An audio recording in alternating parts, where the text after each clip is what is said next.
It was such a bad play. It felt like 10 years ago, Bachelorette. Yeah. This felt like old school. Like you've never seen the show. You've never heard of it. It felt like he had never heard of TV before. Dear Shandy. Welcome back to another Dear Shandy Bachelorette recap, listeners. Hello, Andy. Hello. How are you today? I'm doing fine. Doing just fine. Settling in with that dark wall behind you. Yeah, that's right. Yes. And we have a rather eventful episode to recap. I think so. But before we get going, we have some housekeeping, as always. I'm going to do that thing. I'm addressing, I'm only responding to the top comment from last week. So this was like the most upvoted comment last week in YouTube. Yes. And it was someone, I thought it was funny, they used the word disturbed. Yeah.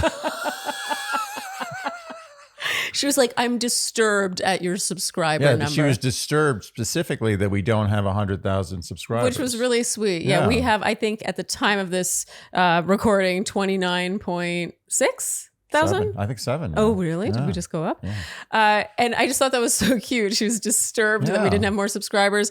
And that's so sweet. And to be honest, we're just not we're not good at the marketing. We're not. We don't know how to get more. We don't know how to do it. How do you do that? We have someone on the TikTok, someone on the YouTube shorts. We're creating the best content we know how, but we just don't know really how to grow beyond this point. And so if you have advice for us, I mean, first of all, please like, subscribe, all the things to support us. Maybe begging. I'm going to beg. No, honestly.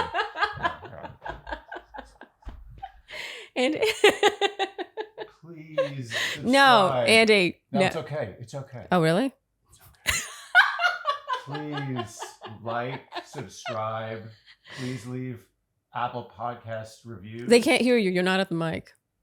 They see what I'm doing. Apple Podcast reviews. And subscribing is huge. Subscribe. Yeah, subscribing is huge. Okay. Okay.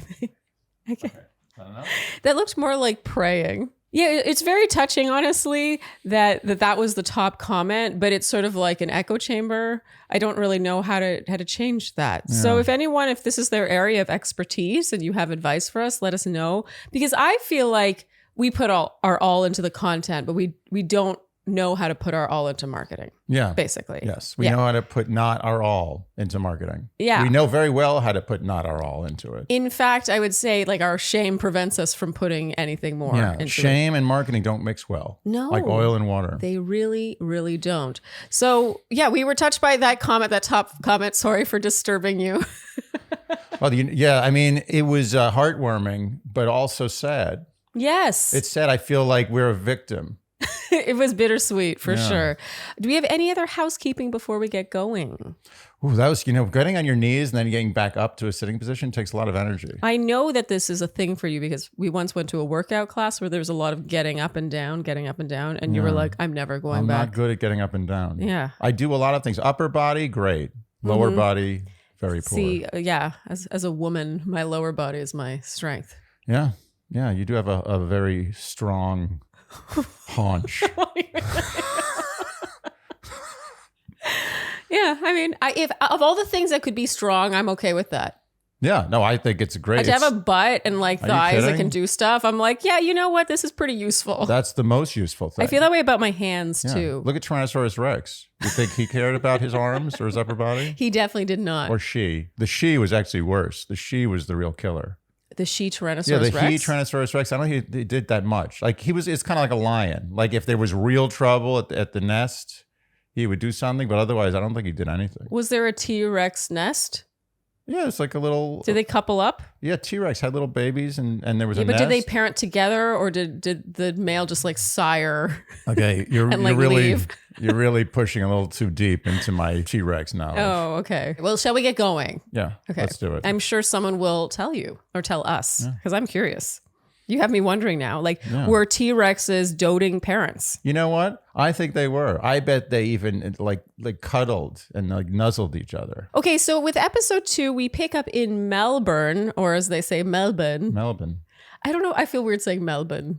I think it's just, that's how they pronounce it. So I know, but it's like Melbourne. It's like saying, instead of Berlin, like saying Berlin. Yeah, or instead of saying mozzarella, saying mozzarella.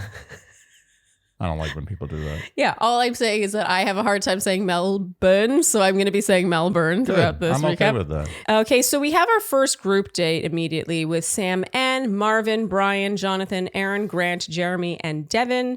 They walk around the Queen Victoria Market. This looks fun. Yeah. They taste Vegemite. Oh. I said, do you speak my language? And he just smiled and gave me a Vegemite sandwich. Yeah, okay. Boom, boom. Do you come from the land down under? Dun, dun, dun. Where women glow and men plunder. Women glow Women glow, yeah. and men plunder. Can you hear the thunder? Dun, dun, You better run, you better take cover. Something Ooh, like that. wow, such a good song. Yeah, it's good, good. Andy. Yeah. You really dove in with that. Woo, it was a lot. You had that prepared, I feel like. Well, I mean, I heard Vegemite. The first thing I thought was Men at Work. Underrated band. Yes, they're great. Underrated. You have never tasted Vegemite. I asked you this last night. Never. Okay. Don't have much interest. Yeah, I mean, I've tasted it and was like, Yeah. Yeah, I had a similar reaction to everyone on the show. And I feel bad saying that because I know it's like a national treasure for them. Is it national treasure? Was they're kind of being jerks? They know it's bad and they're just like, it's like ironic. I think it's nostalgic for them the way gefilte fish is for you and my haw flakes are for me. Haw flakes. No one knows. This is a reference for my Chinese friends because I grew up with a treat that I would get at a Chinese grocery store called sansa bean. I'm sure I'm saying it wrong, but it's haw flakes and the ingredients are haw and sugar.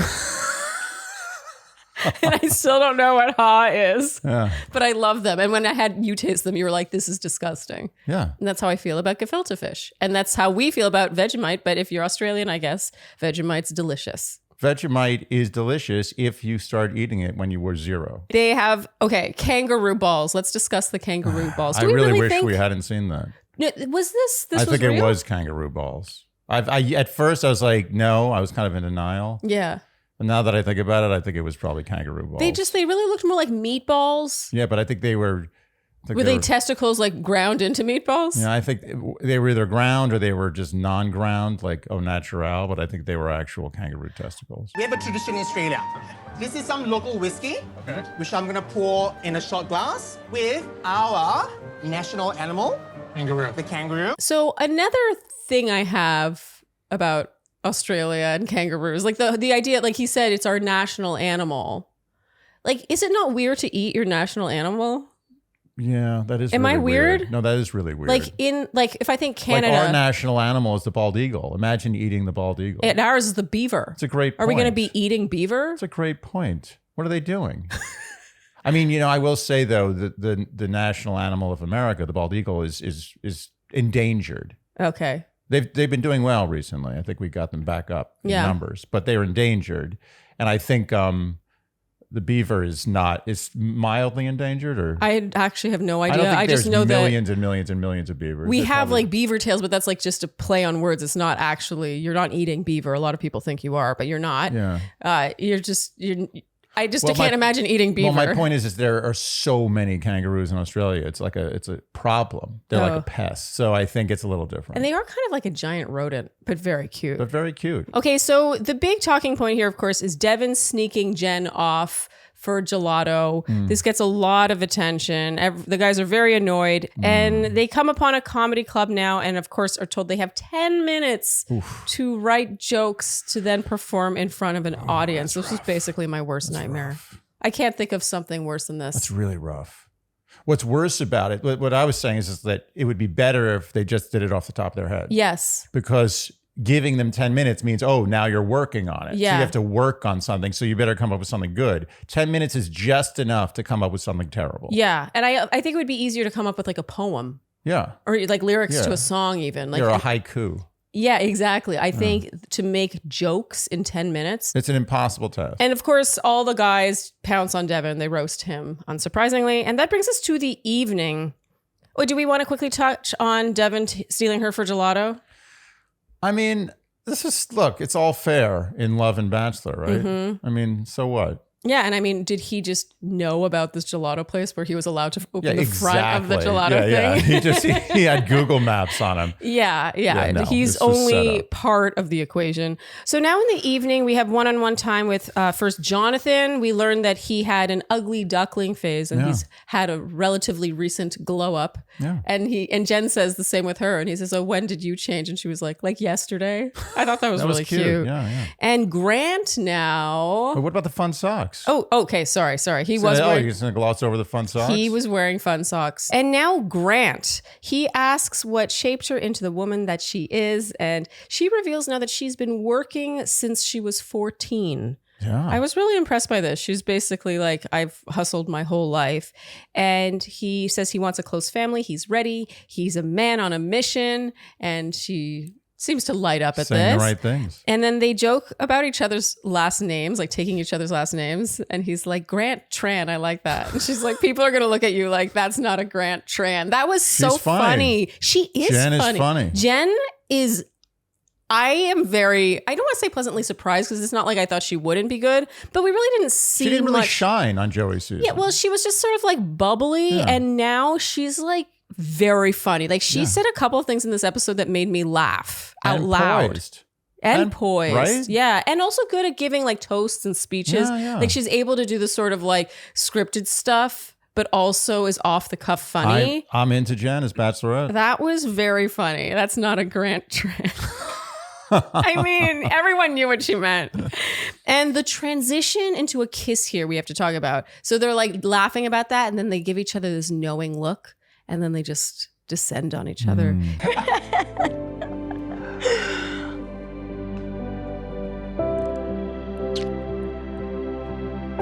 It was Perfect. so hot. That's the way it's supposed to happen. It was a good kiss. Yeah. Good chemistry. Very good. And it made me feel pretty good about our predictions. Yeah. Our predictions. And Grant in his ITM says he feels like he's kissing the woman he's going to marry. Ooh. Although I'm never sure how much stock to put into those. Yeah, they do all seem to think that, right? So back at the hotel now, the one-on-one date card arrives and it's for, drumroll, Marcus. This was exciting. Yeah. You know who was most excited? Was Marcus. Marcus was surprised. His reaction to getting this was adorable. Legitimately surprised. Yeah. It's like, who, me? Yeah. It was like when someone's looking at you, talking to you, but you think they can't be talking to you. They're probably talking to someone behind you, but they're talking to you. Yes. Yeah. Which that's never the case though. No, it's usually the opposite. Yeah, which usually is the most embarrassing it thing. is. It happened to me the other day. I didn't tell you. I was so ashamed. Wait, what happened? Oh, it was so shameful. Oh. You were out with your friend, and I decided to go out for a walk and maybe get some food. Okay. And I'm sort of like standing in the middle of the block on my phone, like debating between which direction to go. Because there's one restaurant here I kind of liked, and there's one restaurant this way. Okay. I'm just standing there, kind of in the middle of nowhere, and there's these 3 girls sitting at a table, one of those tables in the street, like no, the you thought they pandemic recognized you? seating. Did you think they recognized you? No, it wasn't that at all. Oh. She started saying to me, she's like, "Hey, come sit down. We're having dinner." And I was like, "Okay, I'll come over and see what's going on." Oh. And it was the guy behind me. And I had like a full like exchange with them before. Oh, Yeah, Andy. it was really rough. That's like sitcom level. It was really rough. Oh, I'm so sorry. Yeah, it's okay. I know how that feels. I kept it to myself until now. Except I think I'm so afraid of the shame of that I don't even let myself have the exchange unless I'm 100% certain. So someone could be talking to me, looking me right in the eye and like using my name. And I'm still like... Well, the other problem is my vision's not great anymore. Oh. And I actually thought one of the people was someone I knew. It just keeps getting worse, right? Well, I think we can all admire, let's take a moment to appreciate Andy's vulnerability in sharing this story. Very vulnerable. Yeah. Andy, he's just like us. That reminds me of that Us Weekly. Remember in Us Weekly magazine, there'd be a page, it's like stars, they're just like us. Oh, right. Like, they pick up eggs from the grocery Yeah, store. they put on their pants. So Andy, he's just like us. So back on the group date, Aaron confronts Devin, questioning his seriousness about Jenn. He calls him Dylan. Oh, amazing. And also calls him a boy and doesn't even allude. He basically says to his face, "You're not ready." And Devin in his ITM says Aaron thinks sitting by, being relaxed and cool and wearing pearls, Jen's going to pick Oh, him. man. I mean, This pearl burn, he won me over. Yeah. Devin, here's the thing about Aaron and Devin, I think. And this is going to be a theme throughout the whole episode, so I almost don't want to talk about it yet. But I feel like Aaron, especially considering his twin brother has been through this whole show, should be a little better at letting stuff roll off his back and not getting involved, because what he's doing is creating this self-fulfilling prophecy where he hasn't read the handbook. Yes. His brother should have prepped him. Yeah, the more annoyed he is by Devin and the more he confronts him, the more likely it is that he is the one whose one-on-one time Devin will be interrupting with a bowl of ice cream. Yes, it's the Bachelor quicksand. Yes. The more you fight, the more you sink. Yes, and he's going into it with such a righteousness that does not translate on TV, even if he's right. That's the thing. All of the things that Aaron is accusing Devin of could be true. Maybe he is disrespectful. You could argue, sure, that Devin taking time from the other guys is disrespectful, but calling him a boy, calling him not ready, it's it starts to muddy the waters of what his accusations are. And he doesn't know him well enough. He doesn't know him well enough to know his name, right? As Devin kept saying. It almost feels so foolhardy that it was like he was trying to do this because he thought this was the right move. It's almost manufactured. Aaron, He's like, oh, Devin's the bad guy. I'm going to be the good guy by confronting him. But he misread the whole situation. It was way too early, too. Way too early. He hadn't even directly done something to him. Yeah. Had he taken time from Aaron specifically at this point, maybe this confrontation, you could have been like, hey, next time, don't do that to me. Yeah. But all he had done was taken her from the group on the first date. This is the first date. This was too soon. Aaron, I feel like he needs to be better at sitting on it. Yeah.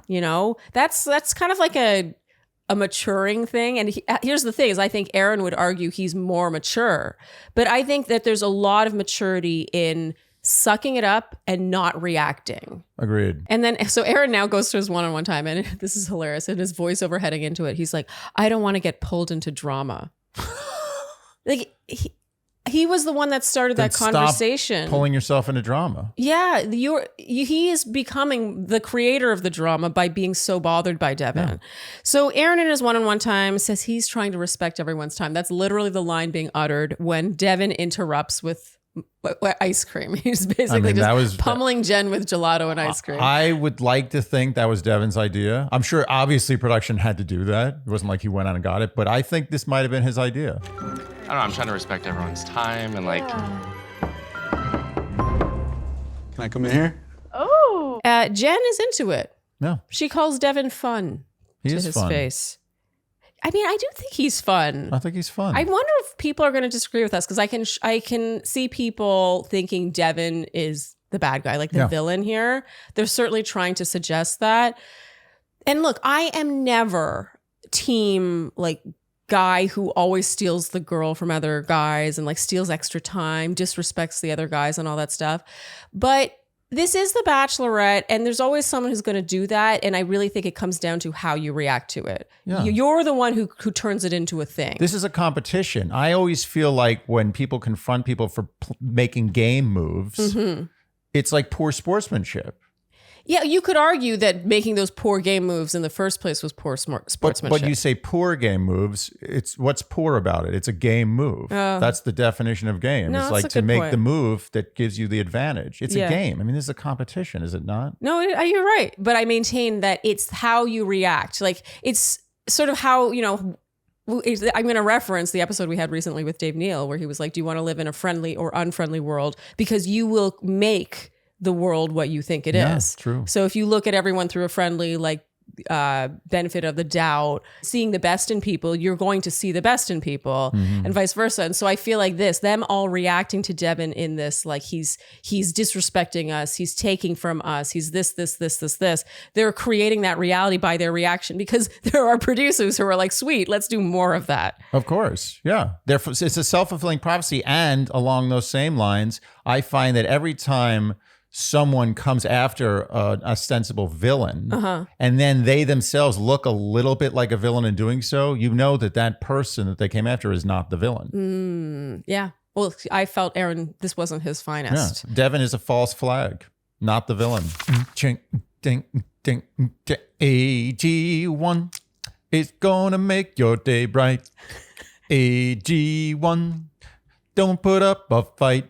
Oh, Is that kind of a reggae beat? Variation on a theme, Andy. Yeah. I thought about harmonizing, but I was like, no, this is a solo event. AG1 is going to make your day bright. You know, That's AG1 better. really does make my day bright. I sing the song because it's true. I have a confession to make. Uh-oh. I have sinned. Yesterday, I forgot to take my AG1 in the morning. I was running to a workout What? and I just did like a protein shake instead. And I felt it. I felt the difference in my day. My whole regularity was off. I felt like just not as energetic. My workout was just like more grueling than usual. I also have a confession to make. I have never missed AG1. Oh, it's so Yeah, superior. I'm better than you. So AG1 is your comprehensive daily nutrition. We are talking in one glass. You have all of your vitamins, minerals, whole food sourced ingredients, pre and probiotics, plus all these other superfoods in one glass. Can you imagine a better way to get all of your necessary nutrients without having to stand in the kitchen popping vitamins and pills over and over again, which I have done. So with AG1, you put 1 scoopful in a glass, you stir it, and then you're good. You're good to go. And I will reiterate the regularity. Oh, yeah. So I think I will too. And I may actually show them. No.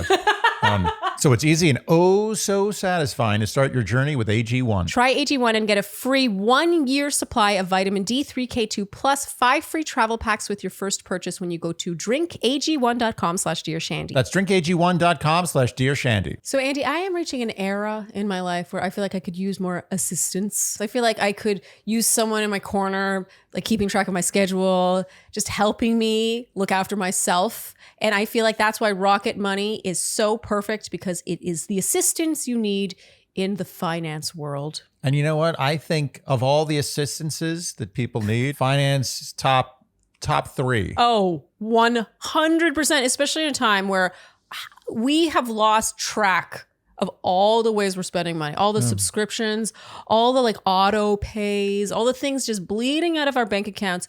Look, some of those are good, right? Yeah. Some of those you're fully aware of, but so many of them you have forgotten about. Yes, you, and I know because I was also you. I was also like a Shandy, whom they have forgotten that they signed up for a free trial maybe, or signed up for a subscription thinking, oh, I'm really going to use this. Oh, and it's not expensive. Let's say it's $6 a month. Well, guess what? A year later, you're not using it and you just don't even know it's happening. That's the worst part. At least if you're going to spend money, be aware of it. It's like those old cartoons, you know, where the guy would get shot a bunch of times and then they would be like, oh, I'm fine. And then they take a big glass of water and they drink it and then water would start spouting out of all these holes. Oh, God. Yeah, cartoons used to be pretty brutal. That's really gross. Yeah, they're for kids too. Okay. Anyway, the point is that that's what we all are. And Rocket Money is the plug that, well, actually, no, they prevent you from getting shot in the first place. They do a bit of both. So Rocket Money is the personal finance app that helps you find, like, identify those holes. Yeah. Rocket Money plugs your holes. So Rocket Money is the personal finance app that finds and cancels unwanted subscriptions, monitors your spending, and helps lower your bills all in one place. Rocket Money has over 5 million users and has saved a total of $500 million in canceled subscriptions. Saving members up to $740 a year when using all of the app's features. So stop wasting money on things you don't use. Cancel your unwanted subscriptions by going to rocketmoney.com/Shandy. That's rocketmoney.com/Shandy, rocketmoney.com/Shandy. So now Aaron, after telling Jeremy what happened, Jeremy's like, well, go interrupt him back. And so now, oh, this is so painful. That's bad. So now Aaron interrupts Devin and then Devin interrupts Aaron again. And it's just like so juvenile. I actually think Devin shouldn't have gone back. Yeah, I think that last one was a little weak. But the oh, last one paid off. Yes. Wow. Good memory, Andy, because this one-on-one time leads to a kiss. Yeah. Did you buy this kiss? I think I did. Yeah. I mean, she said you should kiss me. She could have been like, I don't know if we're there yet. Yeah, no, that's true. He kind of asked for permission and she was into it. Yeah, she didn't seem to say it like, okay, fine, let's kiss. She's like, yeah, bring it on. I would love to be able to give you a kiss right now. Well, I think you should. And so now back with the men, once again, Aaron confronts Devin in front of everyone. And Devin's like, I'm not checking your personality. Stop checking mine. I thought that was actually a pretty good comeback. I think Devin's saying all the right things. And honestly, I didn't want to like Devin. No, I know. I didn't like it. I didn't want to like it. You were anti-Devin. And he's winning me over, and usually that's a very good sign. Jen now gives the group date rose to Grant, which I think is very symbolic. Not only does she seem to like Grant, but it also showed the type of bachelorette she is, because I think there is an alternate universe in which she would have given the rose to Devin specifically to create more. Well, she chose problems. Switzerland. Yes. She doesn't want the drama. Yes. So now Marcus has his one-on-one. A plane comes out and they learn they'll be jumping out of it at 15,000 feet. Jen, of course, is super afraid of heights. Yeah. And in his voiceover, Marcus says, I've jumped out of a lot of planes as an Army Ranger. He is such a badass. I know. I also love that he didn't say this to her. Like it was a voiceover. Like he has said it. He said it in his ITM room, like in the context of being afraid or not. It would have been so easy for him to go over the top with her. Like, oh, this is nothing. Yeah, I've done this a million times. Totally. Who cares? Don't worry about it. You just jump out. He was so modest. Yeah.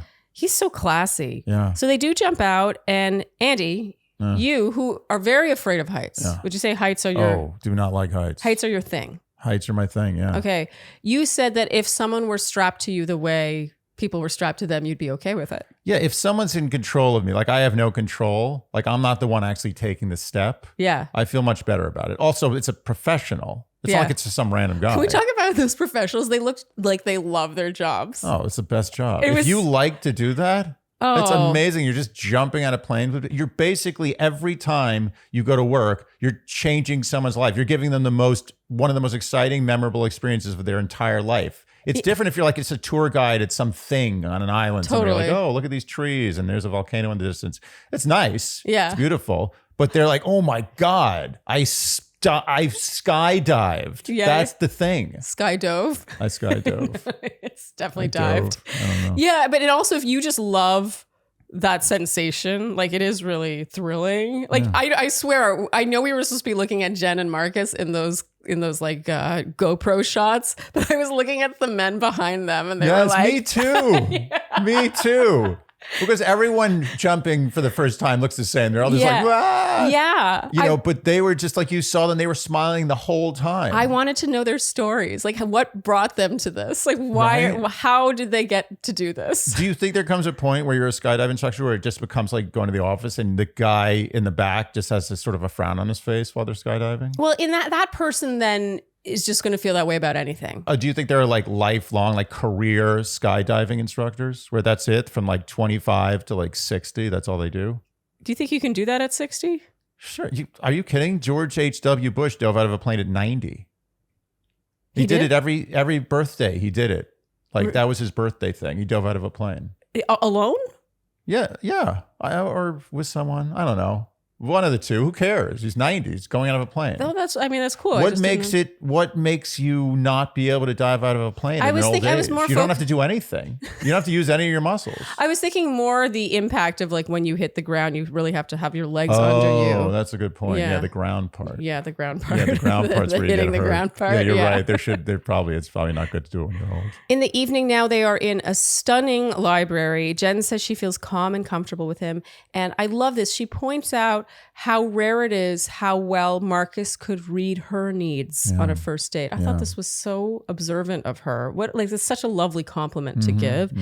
And it's true. I think that he is very intuitive. Yeah. Like I feel like he would make a really good partner. He's very calming. Very calming. A lot of faith in him. You feel like you're in good hands. Yes, exactly. He says he wasn't always a strong, confident person. He is now. A lot of work went into it. And now he shares his backstory of having been an Army Ranger for 8 years. His last deployment to Afghanistan, he got seriously injured by a grenade. Oof. And it totally changed his life. He underwent many surgeries and had to learn to walk again. Wow. Can you imagine? Wow. And he's now hyper aware of the fragility of life and wants to live a life that is worth saving. Oh my God. I mean, Marcus. Did anyone not fall in love with Marcus here? Yeah. This was really beautiful. I also love to, so many people would at the tail end of this and be like, and that's why I want a wife and kids and family and blah, blah, blah, because like, that's what I want. They turned it into like a Bachelorette packaged rote quote. Sure. But instead he's just like, I want to live a life worth saving. It's about just, him. Yeah, it's broader than just and I'm here to find love with you. It was just a beautiful Mark's message. is a real dude. He is. Yeah. There are actually a decent amount of real guys on this I'm cast. pleasantly surprised. Real men, actual men. Yeah, I saw some comments saying that they weren't into the guys, and I'm like, really? I'm into them. What's not to like? I don't know. You can't say you're not into the guys night one. Yeah. Because I'm not into the guys night one either. Totally. She says she's honored to know that side of him. They share a beautiful hug. I love this too. This easily could have been like, oh, I'm so honored to know that side of you, and then turn into like a hot makeout. I was waiting for that. Yeah, instead they stand and they just hug.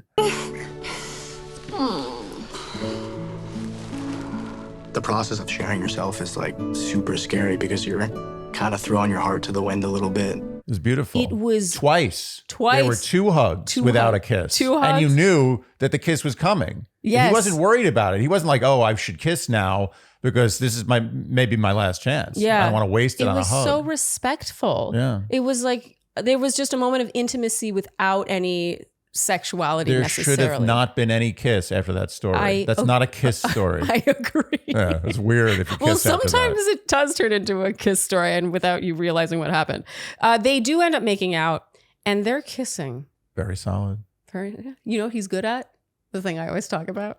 This thing. The hand on the face. The hand, back of the neck, the slight face caress. Yeah. It was like authoritative but gentle. It was hot. Oh, yeah. Okay, so now the second group date, Jenn is going on about animals. I love what an animal lover she is. I know. She fosters kittens in her spare time. And she got to hang out with koala bears. You almost fostered kittens for a minute. I actually did foster a kitten once. Oh, really? Before but me? I got really allergic. Oh. And like right at the end of my fostering, I let her go. But I stuck it out the whole fostering. Really? It was a little rough though. There was another time before we got Ruby, we were sort of in talks to maybe foster some kittens. But we were traveling so much and I think they just got sick of us. We're like, well, how many weeks do you think? Because we're leaving town on this day. I think we asked way too many questions. Yeah. They're used to people being like, kittens, give them to me. Yeah. Instead, we were like, well, we leave in 2.5 weeks. Will the kittens be Is gone it a by then? hairy kitten? Does it lick a lot? Does it have nails? She likes animals better than people, she says. Animal people are better people. I totally agree with this. 100%. Who wouldn't agree with this? If you don't agree with this, it means you're not an animal person, which means that you are an inferior person. That's right. They have a wildlife photo shoot now with tons of cute animals. Oh my goodness. The spider scene with Hakeem, though. Amazing. I got belly laughs from the scene. Let me know, you guys. Hakeem if is you agree. hilarious. And they knew it. They knew that Hakeem was the one to do this too. And I love that leading up to it, he was like, everyone was getting all these cute animals, these cute You knew. furry animals. You're like, oh, what's coming? Certainly in his casting form, it's like, what's your greatest fear? He probably put spiders. Big mistake. You know what I would put in my biggest fear is ice cream. I remember not putting my real phobia. Smart. Yeah. Smart. Because that's, that would be why would you weird. do that? Yeah, no. Why would you do that? They're just going to exploit that. These are sick people. They are. It's how they make their living is exploiting your fears. Yeah. When you're being tortured, you don't tell the torturer like what your biggest fear is. Totally. So the spider that they give him is unbelievable. Could you imagine seeing that crawling up the wall? It took my breath away. You're doing it, hey, relax. You got it. I'm on moving. Moving. It was yellow. It was huge. And it walking up his arm and he was like, don't let it touch my neck. Don't let it touch my neck. This was just so funny. That was great. I love in his ITM, he says he thinks his mom would be proud of him. She knows he hates bugs and that she kills spiders for him. Oh, Hakeem. Oh, you know what I just realized? Yeah. I don't think the kangaroo is I think it's the koala bear is the Australian animal. Oh, really? I think. I'm only quoting the vendor who said our national animal. Oh, so it maybe is He the kangaroo. said our national animal. Feels like a koala. I don't know. I mean, a koala's a pretty cool animal. Koalas are so cute. Koalas do not drink water and they live exclusively on poison. What? Yeah. They don't drink water and they eat eucalyptus leaves, which are poisonous to pretty much every single animal on Earth. Is that all they eat? Yeah. And they get their water from the eucalyptus leaves. As a matter of fact, I think someone told me this. I can't verify this, but I think that the word koala in the Aboriginal language means no water, no drink. You're going on the record You saying know that? what? I'm going to go on the record. Okay. I think the person who told me that was a reliable person. Okay. We'll see the Shandys correct you, but we have to insist that anyone correcting Andy not Google it. You can only correct if you happen That's right. to already know. That's right. Because No, Google's cheating. It's cheating. Anyone can Google that. You can do that. So if you're going to correct Andy on koala, you have to have already known it. Yeah. So the big heroic moment here is Jenn is supposed to be handed an enormous snake, and snakes are her biggest fear, and Dylan steps in. Ooh. If anyone's going to step in to protect me from a snake, I want it to be Dylan. Dylan. Or one of the guys. He has handling one the snake. tall glass of water. Oh my God. You realize how tall he is because everyone's tall in Bachelor. Yes. Yeah. No, he is enormous. He bears the brunt of the snake for the photo. And Jenn, I think, appropriately selects him for the evening part of this date. Yeah. He That's a deserves good call. it. Good call. Yeah. He saved her. Back at the hotel now, the non-winners return home. So everyone who's not Dylan returns home from this date. And there's a conversation had here where it's basically Thomas, who starts, Thomas N. Yeah. He implores the other men there to respect these 8 guys who didn't get any one-on-one time with Jenn that day. And at the rose ceremony cocktail party, they have to, they're going to let them have their time. I hope you guys can respect us tomorrow and know that we'll do the same for you guys down the road. Okay. Is this a thing? I mean, I guess it is a thing. To me, it's a sort of an unspoken thing. I don't think it's something you can necessarily demand. It's something you just hope is done. You hope. Yeah. Saying it almost feels like he's asking for trouble. Okay. Yeah, maybe you don't say that out loud. Yeah, you weren't into Thomas N's behavior in general in this episode. No. I think Thomas N really needs to sit back in the cut a little more. Well, I agree that, yes, everyone should respect each other. Yes, we should make sure these 8 guys have priority and all this stuff. But at the end of the day, you can't control other people's behavior. And it's like do unto others as you would have done unto you. And you can only live by that yourself. You can't be like, so do for me what I would do for you and I'll get you next time, which is basically what he says. He's like, in the future, we'll look after you. Yeah. Well, you can't tell people to be nice. You just hope for the best. Yeah. You do do yourself what you would like to be done to you and hope that everyone else does the same. Yeah. And that's it. Try to surround yourself with people in life who do that. But in this situation, he doesn't have that kind of control. There's a lot of things you can't tell people to do or be. You can't tell someone to love you. Yes. That's the number one. By cannot far. tell someone to love you, no matter how much you convince them. Yes. But this and this and this Yeah. and this, you can't convince someone. No. You can't convince someone to be a nice person. No. You can't convince someone to treat you right. And you can't convince a nice person to be a bad person. No, it's true. Yeah, this definitely felt like foreshadowing. And in Thomas's defense, Devin does seem to be like, oh, yeah, totally fine. Like no one is giving him a hard time. It seems to be met with... but I mean, you just be asking for trouble to give that a hard time. True. You're like, no, dude. Oh, I'm going to take all the time. You're not going to get anything. Okay. So now Dylan's date continued. He touches on feeling like he doesn't quite belong there. And it's so sweet. Jenn is like, I feel the same way. I feel like that in life. She's like, I've always felt weird. I really like Dylan. I like 24. 24. Very enlightened. Yes, he could easily pass for 10 years older. Not only like he just looks older, behaves older, all the things older. And he's big. I always feel like with the guys that are that big, I'm like, how'd you get that big in only 24 years? Feels like that should take longer, like a tree, It takes like 100 years. I also loved Jen's response to this. Like, I really related to her relating to him and how she's like, I've never really felt like I belong. Yeah, that was a nice connection. I like Dylan and Jenn. Same. And she's really good at relating to people. Really adorable. He says he plays chess every day. There's nothing I don't like about Dylan. And she gives him the rose, unsurprisingly. And in any snake situation, I want him around. Back at the hotel, Aaron continues to be annoyed by Devin, confronts him once again. Oh my God. Aaron. I can't take anything he says seriously with that necklace. See, I'm sorry. To me, this is irksome because Devin technically, maybe he's done things around the house we haven't seen, although I do think we would have been shown it had he done more stuff around the house. But I feel like this was just Aaron wanting to right a wrong that is kind of like you could let that sleeping dog lie. Yeah. Do you know what I mean? Like, I know what you mean. like you don't have to be so bothered by someone where he says he doesn't want to be pulled into the drama. He's the one creating the drama from The this. whole time. Devin's just minding his business, just being Devin. Yes. He's not doing anything other than being himself. Yes. Really. Yeah. And you could argue himself is obnoxious. Yeah, it rubs people the wrong way sometimes. Yeah. But honestly, it's not like he's being a dick. I actually don't think He's he's just kind being of playing the game and doing a pretty good job of it. Yeah. I find Aaron in this scene to be just like Oh.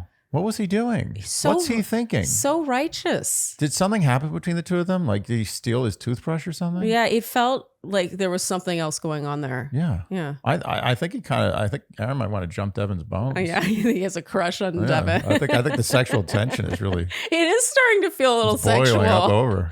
Aaron once again calls him Dylan, and Devin rightfully says that Aaron can't get his name wrong and question his character in the same sentence. Unbelievable. And at that point, Devin grabs his pearl necklace and they just start making out. He gives him a book. Aaron gives Devin a book called Principles for Self-Growth, which I genuinely think it's possible Aaron thought he was like being the bigger person with this gesture. Was but this it was a joke? so condescending. Was this a book that production gave I gotta him? say, there's something really ironic about the scene. Did you see Glacia's season? No. You didn't.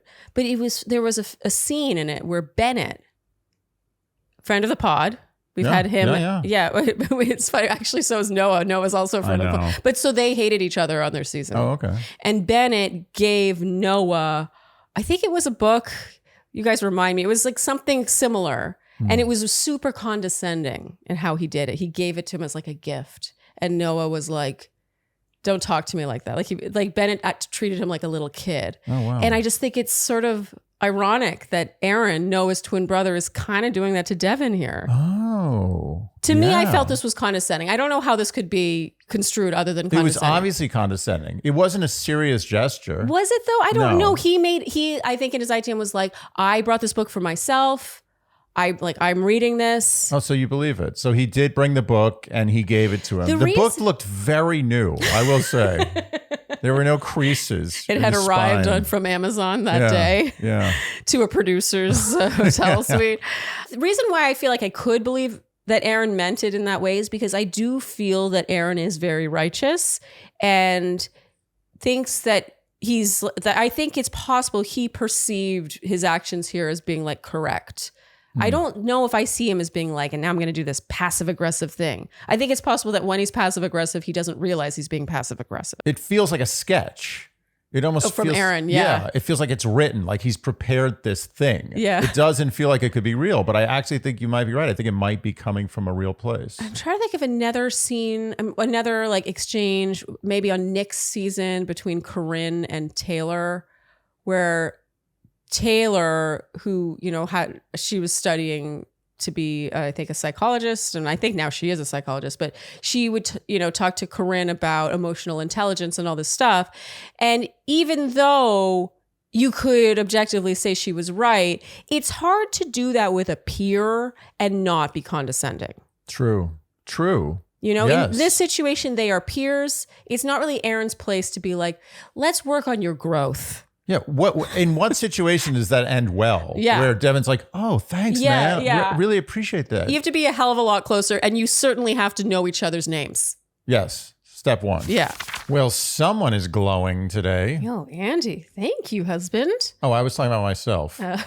Because I have been using my apostrophe religiously since I have begun to see results. I only use things if I see results. Yes. I don't use things pre-results. But apostrophe does give results. You're also- I'm seeing them and I'm using it. Using apostrophe. So apostrophe, one of our original sponsors, long time now, and we love it. Apostrophe is a no-brainer if you are the kind of person that cares about skincare, but is maybe not into doing all the other things you have to do for skincare, which are stupid. Yeah, but also you don't want to be a slave to branding, which is what most skincare is. If you go to the store, your local Fosora, and you're sold something by someone who's getting credit for selling you something, and it's just in a pretty package, not necessarily doing anything. Meanwhile, you could have access to prescription strength skincare, and normally you would have to go to the dermatologist to do that, but Apostrophe is a magnificent platform that connects you with board certified dermatologists. All you have to do is take selfies of your skin, and then you describe what your skincare concerns are, and that could be just something. Let's say your skin's fine, but you're like, oh, but I want more. I want more. Maybe you just want to look as youthful as possible. You're concerned about fine lines, wrinkles. You want to like fend them off. Or maybe you've acne. You describe all that. Or spots. Or spots, yes. What do they call those? Brown spots. Oh, okay. I was right.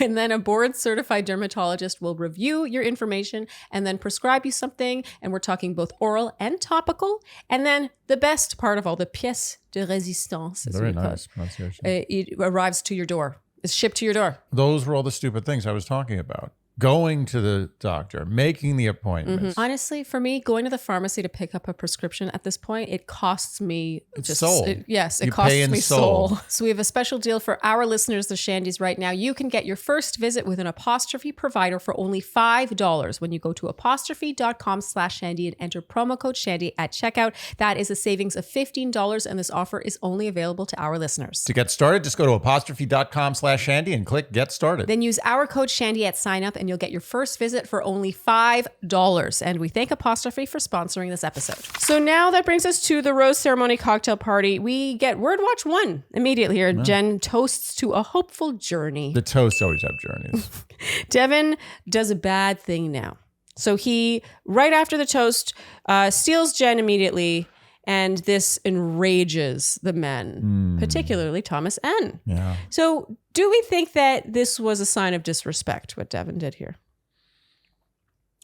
A little. I think this was actually the worst thing Devin did in this whole episode. Maybe the only truly bad thing he did. It comes down to how clueless he is about this show, because there are unspoken rules. Yes. And I also think that, his argument was like, I spoke to her up front so that I wouldn't be taking her from anyone later. But there's also a world in which other guys are purposely not given time because he did that in order to create drama. And I actually think it says something about the show, about the powers that be, and about a positive development I've seen from production with the show, that they didn't do that. Yeah. We didn't see men not get time and therefore get extra angry at Devin for having done this. Does that make sense? Yeah. And maybe it's because the fight already happened. Thomas N already confronted him. But as far as I could tell, there were not men really upset that they didn't get time because Devin had taken that time. I agree. There actually seems to be men defending him. Yes. He has friends in the house, although he does end up losing one. That's true. Yeah. Our aesthetics consultant. Yeah. I've been thinking, by the way, I've decided I want to become an aesthetics consultant. You have to DM him. I told you. Now he has nothing else to do. So Devin, in his one-on-one time with Jenn, says that in past relationships, he's had to hide parts of himself, and he's not doing that anymore. And she says that she loves this about him. Yeah. So it's working. Thomas N now seems to bubble over with rage. And he, oh my gosh, this is the worst thing anyone does in this whole episode. Thomas N goes, oh God, and instead of interrupting the time with Jenn to speak with Jenn, which is, the purported reason why they're all there, he takes Devin, I think, by the hand or by the arm, like he physically removes him and is like, I want to talk to you. And then only takes him around the corner from where they just were. So Jenn within earshot. Yeah, Jenn is fully within earshot and proceeds to harangue. I'll tell you, Devin's a good sport for even entertaining this. I mean, did he entertain it? He was there. This was just such a bad call. The interrupting is the win. Yes. That's the win. Yes. Just interrupt him. Be like, okay, beat it, Devin. It's my turn. Yes. That's it. Yes. And if it is about Jenn, which is what they're all saying it is, just go and talk to Jenn. And then what ends up happening, and this is so painful, is that when Thomas N does eventually have his time with Jenn, it's exclusively about this. Oh, Thomas N. Maybe the worst play I've seen in Bachelor history. It was such a bad play. It felt like 10 years ago, Bachelorette. Yeah. This felt like old school, like you've never seen the show, you've never heard of it. It felt like he had never heard of TV before. he's just rolled out from under a rock and he comes on this show. Yeah. It was bad. Thomas, I'll tell you, there's only room for one Thomas in this franchise. Oh. Yeah. Well, we're still calling him Thomas N. Oh, because there's a Thomas A. There's still only one Thomas. But that's with just a T. There's there's no a H. Thomas in the franchise. Oh, okay. Yeah, yes. Everyone knows how you feel about Thomas N. Okay, you know what? I was trying to make a point. Now it's become a bigger elephant in the room. I just said there's only room for one Thomas. Leave it at that. So what you're saying is no Thomas from the season is going to rise to Thomas level Thomas. I mean, these Thomases it's embarrassing. Okay. It's not even the competition. They don't do them I don't even know why I justice. said that. So interestingly, in Thomas N's time with Jenn, which has now become exclusively about Devin, Jenn, I really like this about her. There are people who would just agree with him and be like, oh, yeah, that would be annoying. I totally agree with you. She's like, I feel like... Naughty. Bad boy. Yeah, she says that them trying to control their time takes control away from her. And was that what just happened really time well spent with her just sitting there alone while they fought around the corner? I thought this was pretty... She did a great job. She disciplined. Great job. And she shut it down. She was like, this is not, you can sit here and talk to me, but nothing's I don't happening. agree with you. Yeah. She basically said to his face she doesn't agree. And He unplugged he literally unplugged the stereo. Oh, I mean, it was over. It's over. They are not going anywhere. He's done. Yeah. And Thomas, and I love how he's like, oh, yeah, that's a good point. Yeah. He responded very well to the disciplining. Yeah. And Sam M now interrupts. They have their one-on-one time. Salmon? Oh, no, this is Sam M. Sam M. Sam M. Yeah. Oh, and he Sam M. started calling Sam N salmon. Salmon. Okay, so Sam M. Jenn says that he makes her flustered. He has to reel it in. And he says, I understand.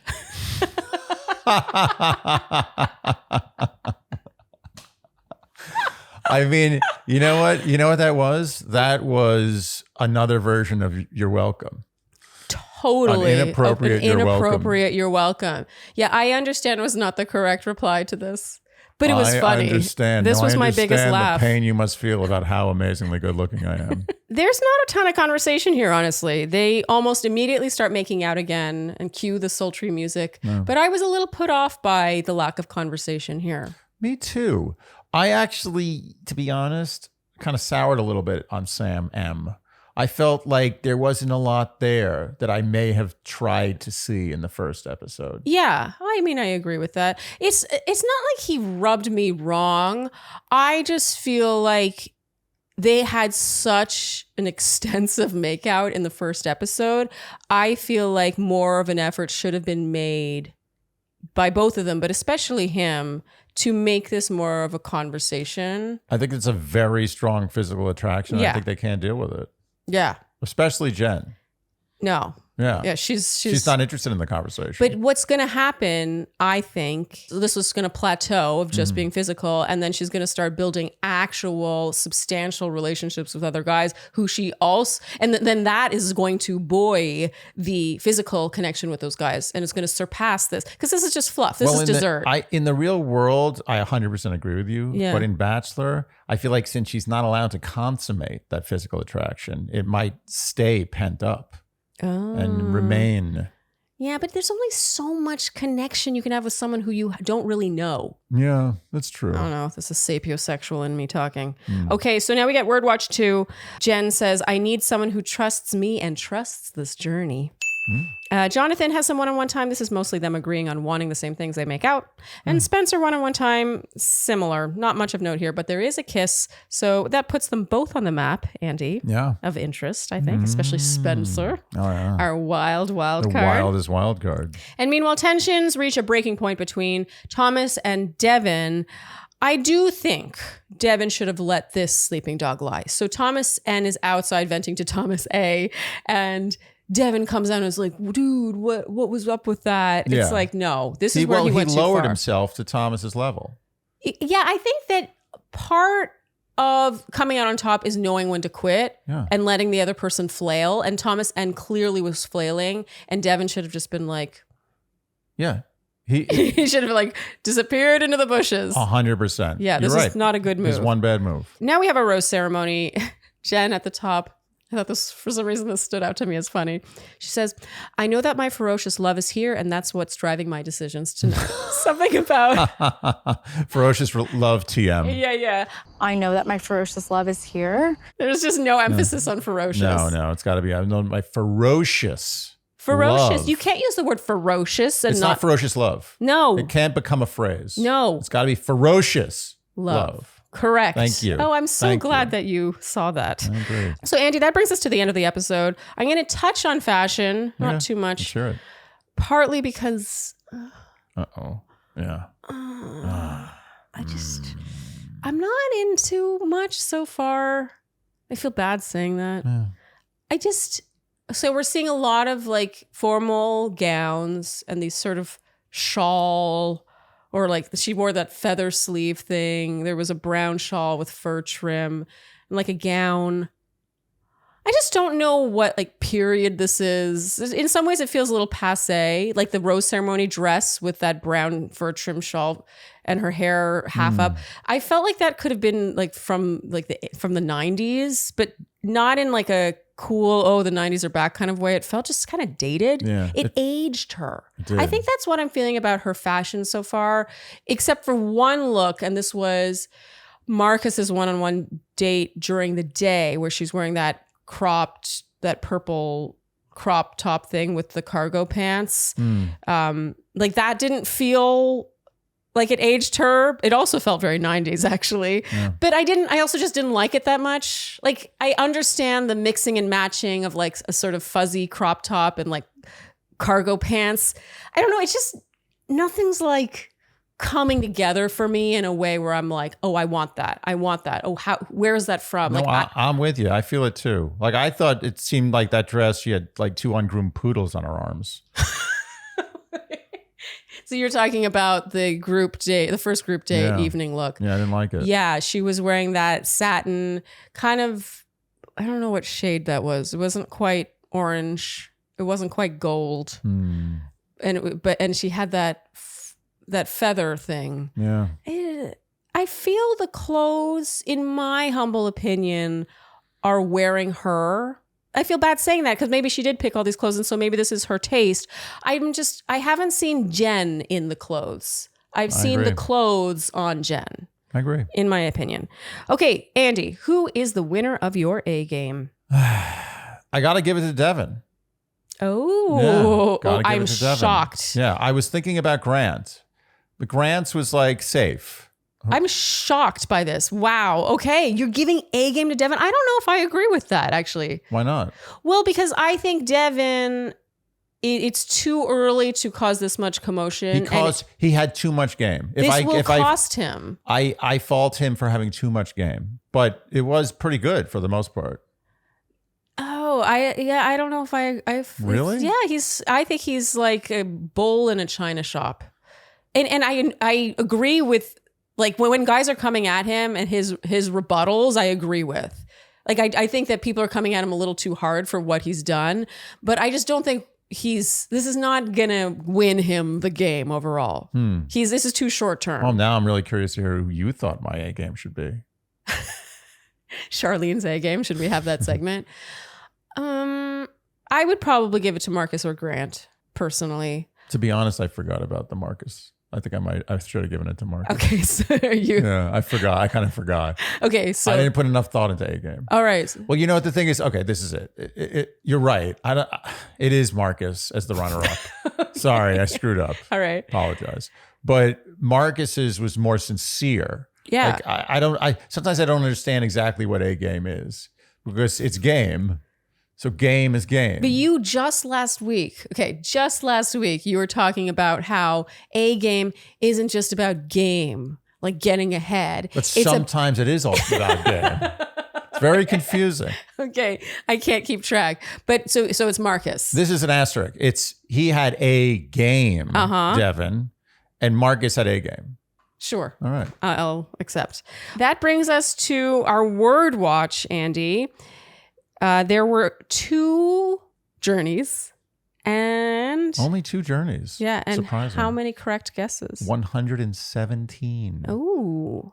That's more than I would have expected. Yeah, me too. And our winner of a whopping $200 to spend at Cozy Earth, one of our all-time favorite sponsors. Andy's wearing their pants right now. I washed my face using one of their waffle towels this morning. We both slept in their delightful sheets. Delightful sheets on their delightful pillows. There's a promo code right here in case you are interested. 30% off. Pretty good. Our winner of $200 to spend at Cozy Earth is Only Dreamers 01 or 01. Yeah. 01. The Only Dreamers 01.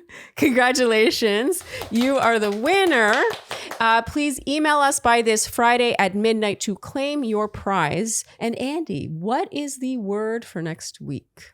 The word for next week is intentions. Oh, okay. Intention as well? We'll take both. Okay, so intention or intentions. Yes. So if you would like to join in the Shandy Word Watch Fun and have a chance to win a fantastic prize, then you must guess the number of times you predict the word intention or intentions will be uttered in episode 3. You will do so by commenting either below this YouTube video or over on the Instagram post for this recap. Do not email us. Do not DM us. You must use the numeral of the number of times. I saw someone, I think there was a comment where they spelled out 3. You don't do that. Just use the numeral. You must include word watch and intention or intentions in your comment so that Andy can find it.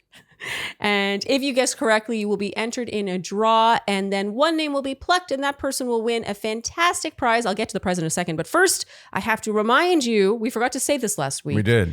And so we went easy, but this is our new rule. You must be subscribed, because, we're bad at marketing. So we're giving away prizes every single week. I don't think it's too much to ask that you subscribe to our channel and follow us on Instagram. Yep. Some people get upset about the Instagram Well, part. if you don't have Instagram, just sign up, follow us, and never look at it again. If you don't look at Instagram, it doesn't exist. Right? Okay, so our prize, this is a good one. I'm going to pull it out. It is. Big reveal. Pull it out. Is $229 in one skincare. You guys know, if you've been following along with our ads, for the last 6 months, I've been raving about this stuff. That's great. I use it every night. Yeah. And I don't use many creams. Yeah, well, you can see it's all like crusty. Yeah, that's me. It's well loved. Okay, so OneSkin is science-driven skincare. Literally, the company was founded by scientists, and it's all based on their proprietary OS1 peptide, which reduces the number of senescent cells in your skin. And if you know anything about senescent cells, they are zombie cells that contribute to aging, fine lines, sagging, all that stuff. And they tend to infect the cells around them. So you can literally reverse your skin's biological age using the OS1 peptide. And OneSkin is all about that. So you will win the face essential moisturizer and the essential eye cream. So both of these valued at $229 together. That's a killer prize. Great prize. Yeah. So do not miss out. Submit your guesses and maybe your nice comments to Andy. I will say, I got a lot of nice comments. And I do appreciate it. And I did read every single one of them. Oh, that's sweet. It's very sweet. Our Shandies are very sweet. Yeah. And Andy, I think we can move on. Let's move on to our predictions. Okay, we're going to go 1, 2, 3, and then the name, because we really don't know each other's predictions. It's so much more fun not knowing it. I don't know why it took us this long. Start doing it this way. Okay, 1, 2, 3. Sam Marcus. Oh, you still have Sam M at the top. Reluctantly. That was the one I was uncomfortable with. Okay. Yeah. Yeah, I was lost. I feel Jenn wants substance, and I feel that based on the one-on-one time we were shown with Sam M, she sees him as a very, very handsome piece of meat. Yes, I agree with that. But I think that desire may win out. Okay, so for me, Marcus, first of all, the first one-on-one date recipient is always one to watch. Like, he is 100% going to make Final Four based on this.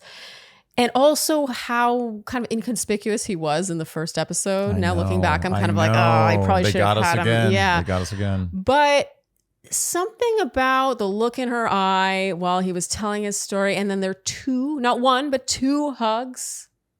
And then how that gradually led into a kiss that was just so natural, so sensual. It felt so full of meaning and mutual understanding. It didn't feel just like, oh, you're hot. I want to rip off your clothes. It felt like, oh, like I'm excited about you. It just felt really momentous. Yeah. Their date. I agree. Okay, so let's go to second place then. 1, 2, 3. Mark. Sam M. Sorry, I almost forgot. I almost forgot. I know it's Sam M. Okay, so we switched them around. Yeah. Basically. I did say Marcus. She cut me off. Okay, so for all the same reasons? Yeah. Okay. Yeah, I think we were duped into thinking he was no contender. Yeah. And Marcus is not the quarterback. It's not. I mean, honestly, that guy was badass. He's easily the most badass guy he may on this not be cast. able to throw a football, but I would trust him on the football field regardless. He casually drops that he's jumped out of a lot of planes and not in a braggy way. He's just like, no, it's a matter of fact. The guy's badass. There's He no is question. so badass. Yeah, quietly badass, which is the best kind. Yes. No one wants loud badass. No, he's modest. Yeah. Yes, understated. Speaks softly but carries a big stick. Okay, Andy, third place now. Mm-hmm. 1, 2, 3. Grant. Oh, okay. Nice. Yeah. All right. Grant. I almost put him in 2. Yeah, I'm really watching Grant. Grant's going places. Yeah, Grant is going places. Okay, fourth now. You don't look excited, Andy. I don't feel great about this one. Yeah, me neither. Yeah. Well, because I'm debating between 2 and I don't know who to put. It's all over the place. It's a bit of I'm a just going to crapshoot. go with the one that I feel the least good about, but that's the way I do things in life. Okay. 1, 2, 3. Devin. Jonathan. Oh. Yeah. Oh my God, that's so funny. You're putting Devin, I'm putting Jonathan. Those are the 2 people we had reversed last week. I know. And I really want to put Jonathan there. I really want to, but I don't know. I felt like Devin's a survivor. He's gonna push it. Okay. He's gonna know how to tweak the machine. I think he's gonna get far. Okay. A little further than I thought. So meanwhile, with Devin, I feel that he can't stop running his mouth and this will get him into trouble. Even if Jen really likes him, it's going to start souring their exchange. You could even sense towards the end of the first group date when they were interrupting each other a few too many times, she was a little like, okay. Yeah. No, I agree. I think like the first half of the episode, I was like, oh, Devin's going places. Yeah. Then the second half, I was like, He's not snuffing it. And I think that will come back to bite him. Yeah. For me, I was debating between Jonathan, who I put, and Spencer. Yeah, me too. Yeah. I was really debating between Jonathan and Spencer, but I'm sabotaging myself. That's what I do. Spencer, our wonderful wild card. Yeah. I'm just still watching that. I can't really tell. Meanwhile, Jonathan, he really did have a glow up for me in this episode. He won me over with his cute glasses. Yeah. And I think you're just into Jonathan. I'm not into Jonathan. I think Jen's into Jonathan. I think she's into him. But their kiss, I'm still... Yeah, I wasn't sold by the kiss. Me neither. I didn't feel electricity. Me neither. But between Spencer and Jonathan, he's slightly edging out Spencer, but it's so slight. I honestly think it's like between those 3, to be honest. Yeah. But you feel like Devin is up there. I think at this point, Devin is in her top 4, but I don't think he has the staying power with people disliking him this much. Yeah. And I mean, where there's smoke, there's fire. This is my issue with Devin. I think he is a little too much like, it's always been Jen. It's about Jen. He's disrespecting Jen. It's like, you only just met Jen. I would believe it more if he said, I'm really just trying to get to know Jen. So you're saying he should read the personal growth book? It's just a little too like all there already with Jen. I think you're still just getting to know each other. That's okay. I agree. I think it's too much. It doesn't feel sincere. I think he's in 5th gear. If he took it down to 4th Devin gear, I think he'd be cruising. Agreed. He'd be in great shape. Agreed. Okay, well, Andy, I think then that's a wrap. That's it. Good episode. I liked it. I enjoyed episode 2. I was not asleep. No, not once did you pass out. No. Congratulations. Thank you. If you enjoyed what you heard today, you know what we will ask of you, and that is to like, subscribe, hit the notification bell, follow us on Instagram, and TikTok, leave us Apple and Spotify. podcast ratings and reviews. Generally, tell your friends. Do all the things you Generally do. Do all the things. I said it at the top. Do all the things you do to support a podcast you enjoy. But for real, actually listen to what we're saying here because... You know, don't make me beg again. Yeah, and we don't want to. What was the word? She said she was disturbed. Oh, yeah, we don't want to disturb. We don't want to people. Disturb you. Yeah, so get us up to 100,000. Yeah. Thanks for tuning in, and we'll see you next time on Dear Shandy. Bye bye. And gotta wait till the last second. Here she comes. She's in a peanut butter coma right now. There she is. Let's see if she goes. Look, this is a nice comfy seat right here, Ruby. Ruby. Look at this over here. What's over here? Ruby. Look at this. Come on. Come to Dad. Yeah, come on. No, here. Oh, she went to Daddy. You know what she's really good about is spreading out her love. She alternates every time. Yes, even at home, like when we're just on the sofa, she'll snuggle with one of us and then go to the other. It's like she knows that we both want it. Yeah. It's cute. Oh, Ruby. Okay. She's the best. Okay, there we go. Say goodbye. There's our dog tax. Bye. Ruff, ruff. Dear Shandy.